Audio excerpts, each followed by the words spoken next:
So from my perspective, it is an absolute honor and a privilege to be here today, to be able to share some of my thoughts and perhaps also share with you a little bit about the partnership that we have at Liberty Asia. But before I do that, I want to share with you a personal story.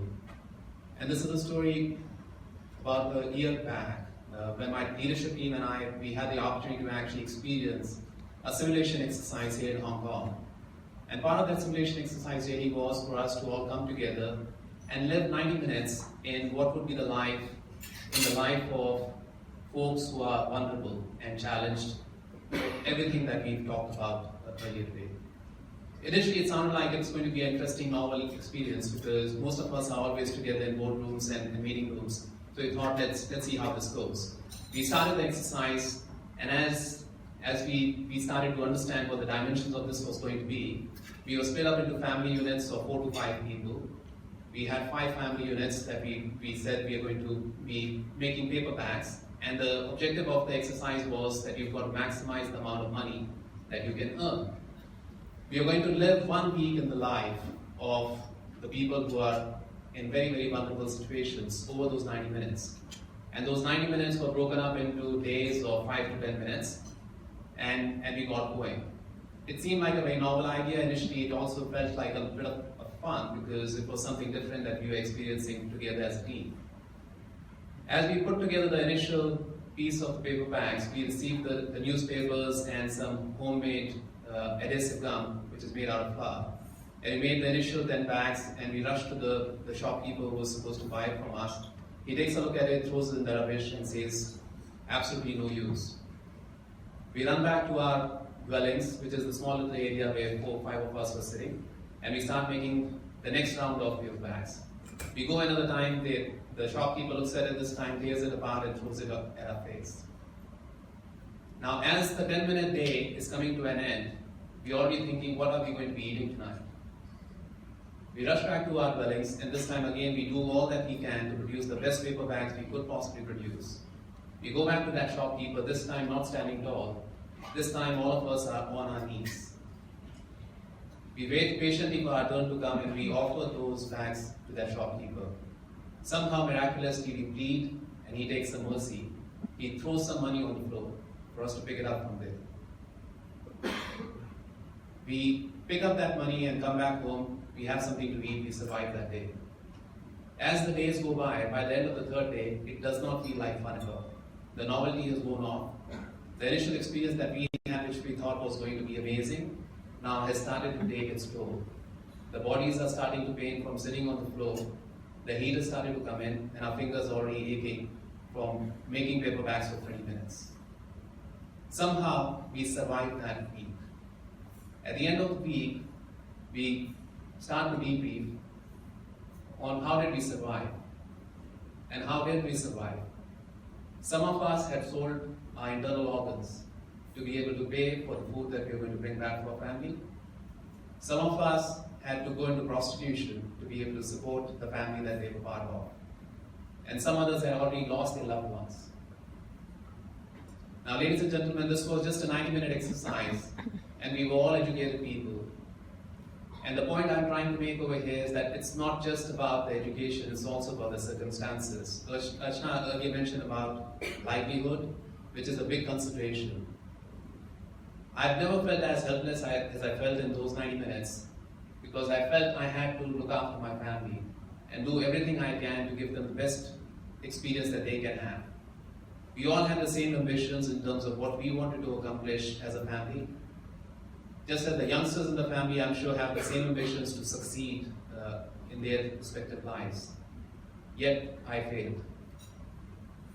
We've already heard about some of the statistics earlier, and I think it's really remarkable that in spite of all the progress we've made as mankind, today there are more than 30 million slaves that are still present. Not only that, shockingly, the number of slaves that we have today continues to grow. And there are more slaves now, and not just more slaves now, there are cheaper slaves now than there were 3 centuries ago. Really amazing. And if that wasn't enough, there's a $150 billion profit business that has been set up, which continues to grow. If you look at all of these statistics and then you think about what really drives it, you have to think about how we consume things that we consume. So what is the true cost of that high street fashion that a number of us might be procuring? If it is being manufactured in some sweatshop in a remote part of the world, what is the true cost of that food that comes on our plates if it is seafood that's been secured by people in abject poverty and in inhuman conditions? And what is the true cost of the domestic helper that makes our lives so comfortable if the person is underborn and she's not able to make any savings for the first few years of her time with you? All of us need to take a hard look at what exactly is driving this and what we can do to make a difference.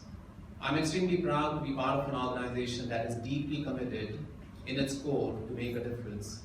And I'm extremely proud to be able to partner with partners like Liberty Asia to be able to help drive and make this world a better place. In the core of our organization is a very deep philosophy, and that philosophy is to make the world a better place and do whatever we can, and every part of our organization is committed to it.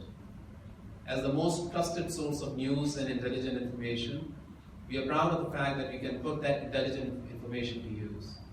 That information is a very unique synthesis of human intelligence, industry expertise, and also innovative technology. And you've already seen some shades of that earlier. Across our organization, whether it's our news business, which continues to focus on underreported news, which may not be commercially very attractive, but is absolutely relevant for us as mankind. An example of that was the plight of Rohingya Muslims that our news team broke a couple of years ago, and they received a Pulitzer Prize recognition for that. Similarly, our legal business, under the practical law, part of our legal business, Archana mentioned earlier about the UK Slavery Act, with the Section 54, has been making significant investments to develop a toolkit that can be used by all modern organizations to make a commitment around ending human trafficking and modern-day slavery out of their supply chain. For the business that I am directly part of, Financial and Risk, similarly, I'm proud of the fact that we've got a number of commitments that we've made, and we've made good progress against all of them. World-Check, which is our market-leading solution, is primarily used by all the banks around the world to be able to look for politically exposed people, look for money laundering, look for negative media. Now we've augmented that database with over 12,000 profiles of people who are fostering all this kind of stuff that is there in the market. Now we believe that is a step forward, because this is not just about slavery. This is also about corruption.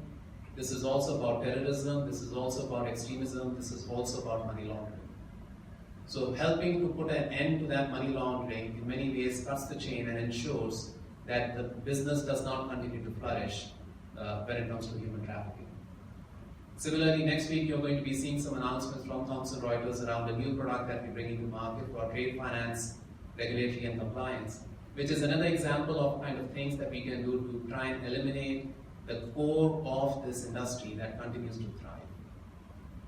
I'm very proud of the partnership that we have with Liberty Asia, and I salute and commend them for all the hard work that they've done. Very true to the spirit of liberty, and as Lady Liberty signifies for many of us, I appreciate that Liberty Asia has been that beacon of light to be able to guide us forward. And at times when there's all the challenges around the world that we see all the time, they've been great partners. A few examples of things that we've done along with Liberty Asia, hosted a number of events, because I do firmly believe that this is about awareness. And if that awareness can put a shark fin menu off the menu table, I'm sure that awareness can also put an end to a lot of the choices we make every day, whether the garment we wear or the food we eat or the people that we employ. Similarly, we've done a lot of work around Trust Forum Asia, which is a program that we launched only last year. It really helped to put the issue of human trafficking at the heart of all the national agenda and international agenda. It brings together politicians, industry leaders, and NGOs to be able to talk about what is the real action that we can take to make a difference. Not just recognize the issue, but also roll up your sleeves and commit to doing something to make a difference. Similarly, I talked about the World-Check database. We've received great inputs from Liberty Asia to be able to augment their database so we can try and eliminate the challenge around money laundering. And lastly, we've extensively used the partnership to be able to train a number of analysts and investigators that we employ to be able to look for all the, whether it's sex traders or slave traders around the world. The 90-minute exercise that I talked about, that was a simulation for us. But that is the reality for 30 million people around the world. Friends, I want to ask, from your point of view, this is an opportunity for us to just reflect on what kind of a world we want to build. When barriers continue to come up every day, whether literally or figuratively, we have a choice of what kind of legacy we want to create for the generations that follow us. Our future is looking to us, and they are seeing, do we want to leave a more divided world or an inclusive world? Do we want to build a world of love or hatred? And what role we are going to play in that? I want to thank Liberty Asia for giving us the opportunity to be able to partake with them in this remarkable journey. And lastly, I want to thank all of you for your support and your generosity to be able to make this possible and hopefully to help us to progress to put human trafficking out of business. Thank you very much.